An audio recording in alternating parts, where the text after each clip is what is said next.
Good afternoon, MPC. Let's now have Presidential Spokesperson Harry Roque. Magandang umaga Pilipinas at magandang umaga po sa mga miyembro ng Malacañang Press Corps. Ipatugtog po natin muna o ipakita natin yung portion ng talumpati kahapon ni Pangulong Duterte tungkol kay Michael Yang at sa Chinese ambassador. Can we play it, please? Po, sir. Michael Yang, ang ambasador ng China dyan natutulog sa bahay niya. At saka kasama yan doon sa entourage ni Premier China. Sama yan minsan yung ng laro ng pulis. Mabubuko tayo sa China dyan. He is known there sa, I do not know. That guy is, he went there almost 16 years ago. So, alam mo yan, sir, nag-DCLA yan. Lahat ng nagpapautang ng mga Chinese yan ang negosyo niya, magtayo ka ng kalaking ang bloke yan sa Noon pa, hindi ngayon. Isang bloke sa Davao, binili niya lahat. Kanya na yung lahat, puro department store. Pumunta yan siya sa Davao, sir. Nag-command conference kami, si Sid pa noon, La Peña. Lumapit siya, di ba si command conference na sabi ko, kaya sa kanya na, sabi niya, kung gusto ba niya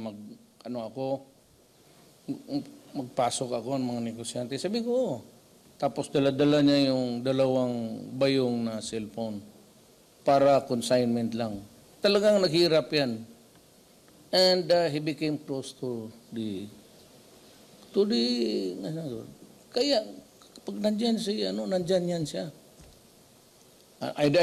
Hindi ko talaga alam ang laro niya na. He could be, sabihin mo, drug addict, pa-drug push. Ngayon lang yan, may nilabas na dose na sierto will expose them. Go ahead, sabi ko. And you'd be surprised. Bukuhin ka ng Chinese government yan. Kasama-kasama palagi. Yung kasama-kasama palagi ni Ambassador Xiao. Hindi mo rin maloko yan. Military yan eh. Yung ambassador natin, military yan. China. Kaloko. Corruption. Bakit dyan sa droga? Lahat na lang. Pero ngayon lang yan lumalabas nila yung si Michael Yang. Pero ang totoo niyan, sir, yung DCLA ng Davao, kanya yan. Marami yan sila. Then the investors came. Puro tapos nag-divert sa Turil. Ngayon, nandoon na sa Makilala. Doon na, pumasok na yung the typical Chinese store. Pero sabihin mo, yung Michael Yang lalabas ni Sir. Hindi yan totoo. Tagal na yan sa sabi ko nga doon sa Tuman Conference, sabi ko na magnegosyo ka dito, sabi ko. These are my exact words. Putang inaw, do not fuck with drugs because I will bury you alive. Yun talaga ang warning ko dyan. Pero ang duda ko, yung parang mga negosyante na kasama niya. Pati si Ambassador. Tsaka yung pagdating ni Premier, nandito yan. He was a member of that entourage. Maloko mo kaya ng China. China man nagsasabi sa atin na at any given time, there are about... I think it's very clear that what the President meant to say was, number one, he cannot believe that Michael Yang is involved in the drug trade. And number two, because he was saying he could not believe that Michael Yang is involved in the drug trade, the report that the President linked the Chinese ambassador to a drug lord is obviously false. That report by Rappler is wrong, false, even malicious. It is also very dangerous because it could possibly endanger the bilateral relations between the Philippines and China. I call on Rappler to be responsible and to give the profession of journalism a favor by issuing the corresponding errata and to correct its story. The story is based on a speech which we had just seen. Their interpretation of what the president meant, of course, has absolutely no basis, and it is only but proper if they have any sense of responsible journalism that they correct their story. It's important that they correct their story because their story has in turn been cited by international wire agencies, and obviously because it has gone international, it would have dire consequences for the diplomatic relations between the Philippines and China. Moving on, I'd like to stress that yesterday I did say I had no personal knowledge about whether or not the president went to the hospital. I also said that he was on day off and that he had private time. I'd like to stress that Article 7, Section 2 of the Philippine Constitution only provides that it is only in case of serious illness of the president is there a requirement that the public be informed of the state of his health. Now, the president, from his own mouth, took a diagnostic examination. Depending on the diagnostic examination or the results of the diagnostic examination, we will probably find out if it is serious or not. But the fact that he went for a diagnostic test is not an information that the public has a right to know. And this is because medical condition, unless it is serious, according to the Constitution, is covered by the right to privacy. Perhaps let me quote from a case of Campbell, albeit it is a foreign case involving Naomi Campbell and whether or not her picture coming out of a drug rehab clinic can be publicized. And the UK House of Lords says that there was no restraint of freedom of the press, and the court, in fact, issued an injunction, said, and I quote, "Respecting the confidentiality of health data is a vital principle in the legal systems. It is crucial not only to respect the sense of privacy of a patient, but also to preserve his or her confidence in the medical profession and in the health services in general." We still adopt the same rule in the Philippines, with the lone exception that if you're president and there's a serious illness, the public must be informed. And finally, I've been asked to comment on what the president said in the same affair about me staying put. Knowing the president, I think he was, well, prior to this speech, we had a command conference where the president asked me to stay and offered me a position which currently does not exist yet. No? While there was no categorical agreement on what to do, I did say I will consider it, and I wanted the weekend to think it over. He mentioned it again in the PMA affair, but I think the manner by which he mentioned it was typical Duterte. He cariño brutal, if you need to put it, but I think he has sent the message that he prefers that I stay. What will be my response? I need a weekend. I need to ponder on this point, and although I will say that, like you, I was taken aback about the diagnostic examination. I did not lie to anyone because I simply did not know. And in my decision on whether or not to run or to accept whatever the office the president may have, I will consider the fact that in this capacity as spokesperson, I must know everything about the president.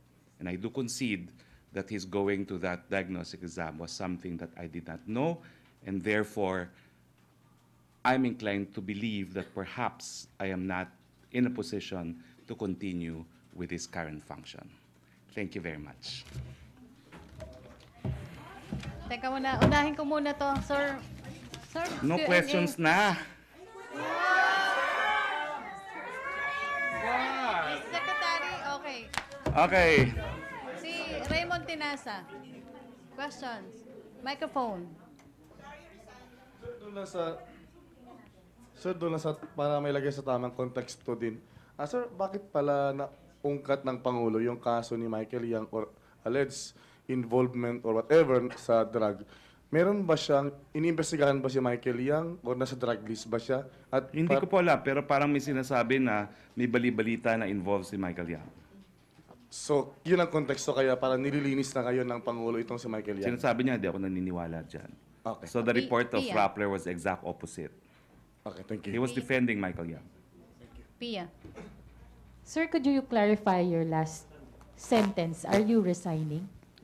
I have said that I needed the weekend to think about my options, but as you can see, I cannot be effective as a spokesperson unless I know everything about the president. Now people think I lied. I'm telling the nation I did not. I did not know. May I follow up? Jinky. Sir, sorry. Sir, with your due respect po, may pagkakataon ba talagang hindi ka po sinasabihan ng presidente kung saan siya pupunta or pupunta man siya ng ospital? I have kasi a copy of his schedule, and there's only two of us in the cabinet who do have that schedule. But there's a lot of entries there that only contains private time. So when it's private time, I take it, it's private time, no? So that's what I say, private time. The private time is something that I got from his calendar. Now, I understand that this is not even something that my predecessors enjoyed, and I appreciate the trust and confidence of the president that, unlike other spokespersons, I had access even to his daily schedule. No? But you can see what happened. I was in the dark, and now, how can people believe me when I just said that he had private time and apparently he had a diagnostic examination? But analyzing what I said, I did say that I had no personal knowledge and that he had a private time, and even a diagnostic medical examination is in fact covered by private time. But I do realize I cannot be effective unless I have full access to what the president is doing and to what and his current condition. Sir, having said so, masakit po ba ang loob nyo? Secretary Alan Cayetano told me that I should not just pray for what I should do. He told me to look for an objective sign. And I think this is an objective sign that I'm looking for. Ina, follow up? Sir, sorry kasi umalis ka na kanina eh. Just soon after you said that you're not inclined to continue with this current function and then you sort of attempted to leave. Were you quitting? Ano po yun? Let's just say, as I said, I will think twice about my options. I need a weekend now to decide. It goes without saying that if I do file, I'm considered resigned from this position. But I do confirm, as the president said, that he offered me another job, which is still related to being a spokesperson. Did you seek an explanation on why you were not informed about this? Maybe from SAP, Bongo, or whoever else that may have told you? This came as a complete surprise to me as well because he announced it in the command conference. So there was really no occasion to talk to the president. I just knew that, people will think I lied. But honestly, ladies and gentlemen, I did not know, and not knowing is not the same as lying. Okay, Maricel, follow up. Sir, when you mentioned that the president offered you a new position, are you referring to the office of the press secretary? It's difficult to actually say because that position does not exist. And my apprehension is I'm already a year as spokesperson. I do not have an executive order creating the position of the office of the spokesperson.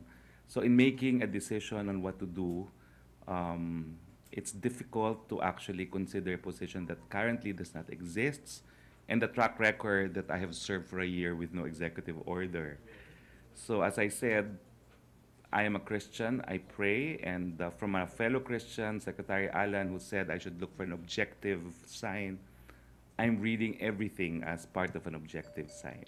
So what will convince you, sir, to stay as the presidential spokesperson? As I said, I'll need a weekend to think about things. Sir, just to follow up dun sa information kay Presidente, ano na yung additional information that you learned about the health of the President? Whatever I know is from what exactly he has said. I do not know anything more than everyone else. That's an assurance to the public that the president is not inclined to hide anything about his health because it came from his own mouth. Kaya naman po ina-assure ko ang taong bayan, hindi po kayo pagtataguan ng presidente. Ang hinihingi ko lang ang kanyang pagkakaintindi na when I said he was on his personal time, hindi ko rin talaga kasi alam. And that was what it was in his calendar. So, yun lang din ang akin sinabi. And sir, he mentioned last night about cancer. Of course, he's not admitting that he has one. But why is it necessary for the president to mention that? Endoscopy is what he underwent. And I think endoscopy was recommended from his own words in the general command conference, because they wanted just to be sure that there was a growth and that they wanted to know more about the growth, no? So I think that's the context of why he said, if it's cancer, it's cancer. But as I said, the result of the examination, whether or not it could be made public, will depend on what they find out. If it's not serious, we have no right to inquire into it. If it is serious, he will be compelled to share it with the nation. Tina, follow up? Sir, good afternoon. Sir, in any family, sir, pag may sakit yung parent mo, sibling mo, you are concerned. Gusto mo ng treatment o kung medyo malala, you want to prolong yung magkaroon siya ng quality life. Since the president is the father of the nation, ano bang real state, or ang tanong siguro, is the president dying? Hindi naman po siguro, no? Kasi kaya ko nga po pinakita yung video para ipakita na malakas po si Presidente. Pero ang sabi naman niya kahapon, name a 73-year-old na walang karamdaman. So, kung meron man siyang karamdaman, he thinks it's not out of the ordinary. And again, uulitin ko po, dahil nanggaling na nga sa bibig ni Presidente, hindi po para itago ito ng Presidente sa taong bayan. So right now, sir, it's not considered a serious illness. Right now, we don't know because he went for a diagnostic exam. Sir, a diagnostic exam since 3 weeks ago, tapos endoscopy again, it's not normal, I think. Well, I think You from what he undergo. said, and again, you see, it's still private information, but because he made it public, I feel that I can restate it, no? So he said yes, he had a diagnostic test before his speech in Cebu, and they wanted to clarify something, and that's why it was limited to upper endoscopy, no? That's all that I know from what he said. Sir, yung growth, are you referring to a tumor or? Hindi ko po alam pero may tinignan na sa upper So, endoscopy. if you As I remove- said, beyond what he has said, he's still entitled to privacy in this matter, no? I do not know. If I'm still here next week, then I will tell him perhaps we need to issue a medical bulletin, whether or not it's serious. Perhaps we would need to bring in your physician because it's the only way to stop all talk about your health. But I do not know also where I will be next week. Well, sir, it's just not all talk, sir, kasi it's a serious concern from the public. That's It why is a we want serious to concern, know. Thank you, sir. and we hope it is because the nation is concerned. But as I assure you, as a lawyer, he knows what the Constitution says. If it's a serious illness, he will inform the nation. Okay, follow up. Pia. Sir, you said that you will be taking the weekend to think about things. Ano po yung mga factors that you would be taking into consideration before making your decision? Well, number one really is how effective I can continue in this position or in a position similar to what I'm doing right now. I think it was very serious that I did not know what was going on. You said a position similar to what you're doing right now, sir. Yeah. Basically confirming that he offered you the position of No, I Secretary. can't say because wala pa pong ganung posisyon. It's a suggestion made by the senators, and it came from the Senate President, and I understand that they, in fact, had discussed about this matter. No, that much I know. Did the President tell you, sir, what he intends to do with Secretary Martin Andonar? Well, I leave that for the President to announce. There will be major revamp because there's at least possibly 6 cabinet members filing their certificates of candidacy. So there will be new appointments to be made next week. Sir, before the President made his decision not to appoint you to another position at hindi na sa senador, kinausap po ba kayo ni Presidente? That was the binigay po first siyang time that he talked to me. In fact, he talked to me in private, but in the presidential table of the command conference. And after we talked, he also said something in public that si Harry Roque, ayaw ko nang wag mag-ingay-ingay muna siya dyan, bibigyan ko siya ng ibang trabaho, but he also did not specify in public what it was. No, that's why I thought when I read an article from somewhere that it was a report on the command conference. I did not know that he said something else in the PMA affair because I had left already by that time. Were you surprised by the president's decision? Kasi previously, sir, parang he gave the idea na he's supporting your bid for the Senate. Yes and no, because when I came on board, it was clear it was to be for a year. And the general context was, in fact, it was to prepare me for the year, no, for what would happen a year later, no. But I also was not surprised because I knew that he also wanted me to stay, no, and to continue with my undertaking, no. But as I said, it's difficult to continue unless people believe me. And now I think people will not believe me because of the incident on his health. Last na lang, sir, may pagtatampo po ba kayo sa Pangulo? Wala. Nothing at all. Bakit, sir? Tuesday? Wala. Sir, sabi niyo itong weekend mag-iisip kayo. So by Monday po ba makikita-kita pa rin tayo? May press briefing ka pa as presidential spokesperson o press secretary na? Let's just say that on Monday you will find out about my plans, finally. Okay. Okay. Ina. Sir, going back on the President's health, just to be clear about it, kailan po nakita yung growth? Was it seen after, kumbaga yung result ng first endoscopy? Again, colonoscopy? hindi ko alam kung ano yung in-undergo niya. Dalawa yung in-undergo niya eh. Pinagtatawa natin yung mga doktor Colonoscopy eh. and endoscopy. Yung doktor ng something, bowel, right? So, doktor niya yun dun eh, no? So, he had a general exam and after which, I suppose, no, from what he said in the command conference, they wanted a more specific exam, zeroing in on something. So, which means, yun nga, nakita pala doon sa first Nakita po set sa first. of tests. Yes. Okay. Okay, sir, tanong muna kay from Pia Rañada, sir, from Rappler, Secretary. By exonerating Michael Young from drug links, is PRRD acting prematurely given there is an investigation into Young's drug Naku, Pia, involvement? correct mo muna yung story mo bago kita sagutin. And number two, which Kung ikaw naman ay gagawa rin sarili mong kwento, useless na yung pagsasagot ko sa'yo, I'm so sorry. I'm not in a position. I'm not in the mood to answer you now dahil nakita namin kung ano yung video at ano yung storya mo. Ito po yung second question niya. Which government agency is probing Michael Young? Why is PRD casting doubt? As I said, correct on mo the muna yung storya mo. I need to believe in you, no, before I could respond to you. Napakalayo naman ng report mo dun sa nakita nating talumpati ni Presidente. Kaya naman nag-iisa ka nag-report ng ganyan. Ralph.